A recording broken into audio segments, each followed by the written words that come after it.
Hi, I'm Lanny, and this is Preserving Today, a greener pastures project. Today I'm going to show you how I make chocolates. These are nourishing chocolates that taste delicious, they're low in sugar, and have only natural ingredients. I use organic cacao. If you're fancy, you can say cocoa if you want to. The difference is just the processing. All I'm going to do is put this saucepan over medium heat and add some coconut oil. When it starts to melt, I'm going to add the cocoa powder or cacao and whisk that in.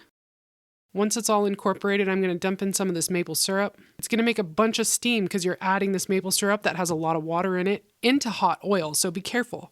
Just taste it as you go. If it tastes good, your chocolate's going to taste good. So I want to do a minimal amount of sweetness, but I do want it to be sweet enough that it's palatable. I'm also going to use vanilla extract. Once that's all incorporated, you're ready to fill your molds. I'm using these bee molds, and we're going to put some crushed almonds and flake salt in the bottom of the mold and then fill them.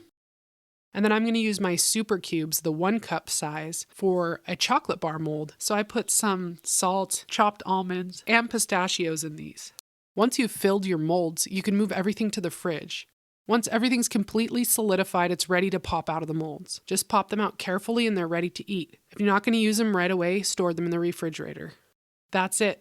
They're delicious, and you don't have to feel bad about it. Real food chocolates at home with easy ingredients you keep in your pantry. I'm Lanny, and this was Preserving Today, a greener pastures project.